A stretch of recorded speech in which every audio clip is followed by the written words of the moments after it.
While the allegations may have been made by a minor, most people in this room and many students at SLO High campus can tell you exactly who it was. Since the day your investigation began, she has never been protected.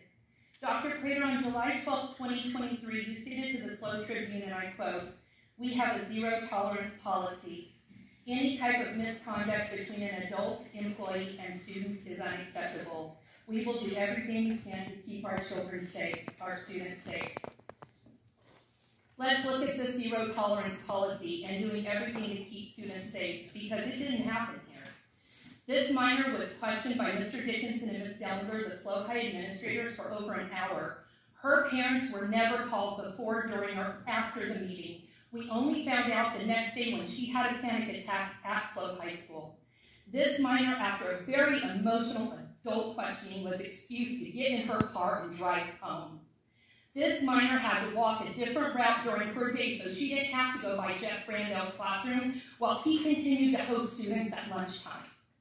This student had to sit in an assembly celebrating the CIF championship and the Coach of the Year, Jeff Brandow, while her life crumbled. Many friends and students did not believe her because how could it be true if he was still on campus? When the victim told the high school administration that Jeff Brandow told her it must be tits out, ass out day, Mr. Dickinson asked her if Jeff Brandow could have been trying to dress code her in a friendly way. And I have that in a letter and emails from Mr. Dickinson. Again, I ask you, board and Dr. Prater, how is this zero tolerance? Many do not know the evidence that was turned over to the district, but I do. So I know this was not a zero tolerance policy. Instead, my 17-year-old girl, who was excited for her senior year, was alone after October. She walked among whispers and gossip. She didn't join clubs. She didn't try out for track. She became physically ill. She totaled her car. She had nightmares. She didn't sleep. She routinely got no ID calls all through the night saying, "You're so fine, we want to tap that like Brandow did." Please tell me how Jeff Brandow's life changed. You continue to send the message, see something, say something. Someone saw something. Several people said something, yet the district did nothing for 5 months. You have taught our children that protecting adults is more important than protecting them. And now here we are, and it is too late, because nothing can give my daughter back her senior year, her last year as a 17-year-old, and the ability to trust her own judgment.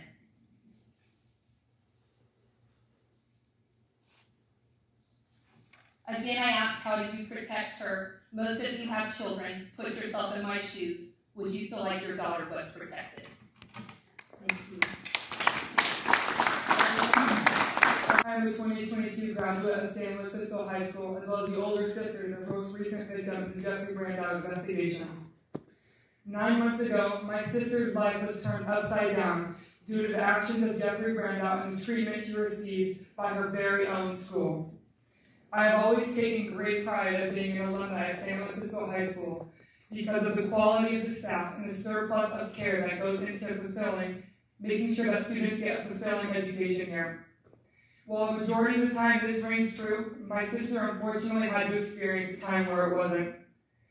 Seeing her sob and have a panic attack on my dormitory bed moments after she was interrogated by SLO High School administrators was heartbreaking, to say the least.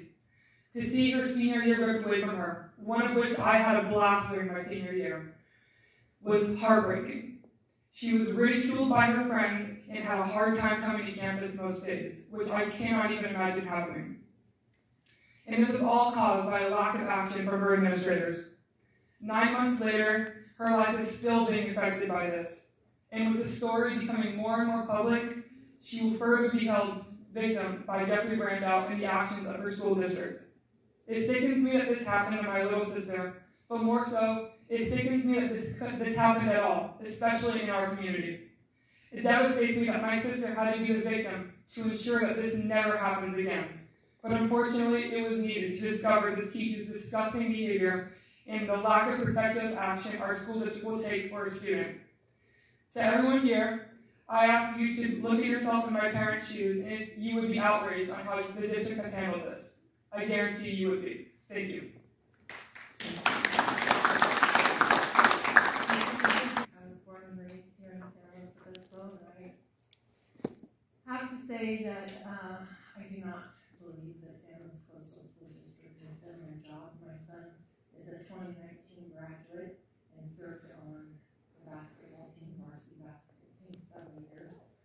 did my job as a parent and advocated and let all of you know that he was not a mentor for these children. He was extremely verbally abusive.